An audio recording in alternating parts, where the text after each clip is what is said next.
I remember when I was at school, I was great at art, but my parents, my teachers, they didn't say, because you're already getting A's at art, why don't you just do more of it? Instead, they say, well, don't worry about that one so much. Focus all your time on the things you're not so strong at. I wasn't so strong at French. I wasn't so strong at biology. I spent all my time on the things that I wasn't so strong at. And so school was hard work. And I actually left feeling a bit of a failure. Well, in business, for many of us, we're doing the same thing. We're doing the things that feel like hard work, when all the most successful people in the world, that's not what they're doing. They're doing the things that keep them in their flow, which is why they're not even doing it for the money. They're doing it because of the life that it gives them. So how do we do this? Well, if you are in the corporate side, if you're in a team, then you might find talent dynamics is the best focus for you, because that's designed directly for large companies. But if you're a small business owner, if you're an entrepreneur, and you're looking for the smartest ways for you to get into flow, that's where wealth dynamics comes in, which is what this video is all about. So let's talk about flow for a moment, right? Flow has an equation. The flow of money has an equation, which is that wealth equals value times leverage. You think about a river will always flow from high ground to low ground when there's a height differential, when the same way money will always flow when there's a value differential, when there's a value exchange. And if I decided to sell my shoes for $1,000 and someone decided to buy it for $1,000, well, that means that they clearly value the shoes more than $1,000. I value the shoes less, which is why I'd rather have the 1,000. They get the shoes, that's the value exchange, and I end up getting the money. If I wanted to make 2,000 and double it, well, I better have shoes which are double the value, or I sell 2 pairs of shoes, right? And that's basically the difference of value, which is what will create the speed of money flow, and leverage, which is like the width of the river, which will increase the volume of money flow at any speed at all. And this is the most important aspect. You have a natural way you create value. You have a natural way that you leverage. And this is what creates the wealth dynamic square, that you'll find that there is opposites. You know, if I fold my arms, then you're going to find that this is one way of folding it, right? I've got my right arm over my left arm. If I was to try and do it the opposite way around, I can't do both at the same time. And this one doesn't feel so natural, right? So you always have a natural way that you go about doing things, and value is one of those things. Creating value is either going to be those at the top of the square, which are those who create it through intuitive thinking, which is when they have their head in the clouds. So you'll find that, for example, one of the first profiles, which is a creator profile, that'd be someone like Richard Branson, or someone like Steve Jobs, or Elon Musk. These are people that went out and created billion-dollar businesses, but they did it by creating and being really good at starting things. And then they had teams that would go and complete things. So if you're at a point where you're there with too much to do, with people that can't keep up with you, there's a possibility you might be a creator, and you can do the test to find out, right? On the opposite of someone who's head in the clouds, at the bottom, you have people who have their ear to the ground. You can't do both at the same time. These are people who've got sensory thinking instead of intuitive thinking. These are people who aren't focusing at having head in the clouds, but by having ear to the ground. The way they create value isn't through innovation, which is how those at the top, which are called the dynamo frequencies, do it. They're the ones at the bottom who are actually doing it through timing. So a trader, for example, is the opposite of a creator. There are people like George Soros. There are people out there like Paul Tudor Jones, who are very well known as traders.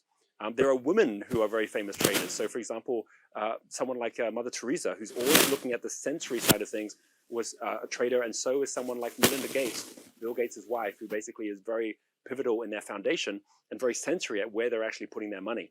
The opposite of someone like a Sarah Blakely, a woman creator that actually created over $1 billion with the creation of her fashion business. So what's so important about understanding the two is that you can't follow both strategies at the same time. You follow the one that's actually naturally right for you. Now, this is the top and the bottom, which is dynamo and tempo frequency, or another way to call it is our genius. And you'll find that there is a free genius test for you to just test out this concept. But then when you're actually ready to take the wealth dynamics test, you find it breaks into these 8 different profiles. Because not only do we have a different frequency in terms of the way we think, which is our thinking dynamic, we also have an action dynamic, which is the way we act. And this is where we get the 2 opposites, left and right, of leverage. So what are the 2 opposites of leverage? Well, you'll find that if you took, for example, those at the top at dynamo level, next to the creator, you would have somebody called a star. A star profile is someone who is now more extrovert, but extrovert and creative. So someone like an Oprah Winfrey, someone like a Beyonce, someone like a Gordon Ramsay, like who has his own TV show, even though he's a chef. These are people that are really good at creating a brand, and they'll even support other people's products, right? And what's important about this is knowing that when you're a star, you don't have to create anything. You can basically create the space for creation to happen, right? Just like Oprah Winfrey can sell more books by promoting other people's books than she will of her own book. Now, what's important is that a star is someone who is extrovert, which means that they have a particular way they leverage. And the way they leverage is through something called magnify. That's the opposite of someone who's introvert. So right on the top next to the star and the creator, you have someone called the mechanic. This is the person at the end of the cycle who's really good not at starting things, but really good at finishing things. People like Ray Kroc from McDonald's or Sam Walton, who became a billionaire with Walmart. These are people who actually created a system as opposed to a product, and they sell other people's products. Today, there are people like Mark Zuckerberg or people like Jeff Bezos who do it the same way. And what's important about someone who's a mechanic is they don't have to be that good with people. They don't have to be out there, being the light of, the shining light of the show the whole time, because they're the ones in the background really perfecting that system, and that's what they're great at. They're introvert. So you have introvert action dynamic, extrovert action dynamic. You now have also got on both sides either those who are going to magnify, which is saying, how can it only happen with me? How can the brand only happen with me so I'm the one showing up for the show? As opposed to how can it only happen without me? Which is basically like, how can I make it sure the system can do all of it? And understanding that for many of us, we're following a strategy which is the opposite of what we naturally do. And that's why it feels like hard work. So similarly, that we have 3 that are dynamo frequency, but one is more extrovert, one's more introvert. We also have 3 that are tempo frequency at the bottom, where you'll find also one is more extrovert, called the deal maker, and one is more introvert, called the accumulator. So an accumulator is someone like Warren Buffett or Carlos Slim. These are billionaires that made their money by analyzing and investing in the right thing. And they had a really clear strategy that they followed to do that. There are people like Li Ka-shing, who's one of the most richest men in China that does the same thing in Hong Kong. And you're gonna find they're the total opposite of people who are deal makers. Deal makers are people who are more around timing with people. Someone like Donald Trump is a deal maker. Someone like Rupert Murdoch is a deal maker. And these are people that actually make all their money from the deal. There's someone who right now runs Yahoo, Marissa Mayer, that's known for doing lots of deals with Yahoo. And that's because that's what she naturally does, right? As opposed to someone who's an accumulator like Gina Reinhardt, who is the richest woman and richest person in Australia that makes all of her money through the accumulation and through her mines. So understanding that that is a different way that people make money and that you might have one of those profiles. So to know your profile is so critical is one other aspect. And then you have the 2 which are there, the final 2, which are there who fully are the ones that magnify and fully the ones that multiply.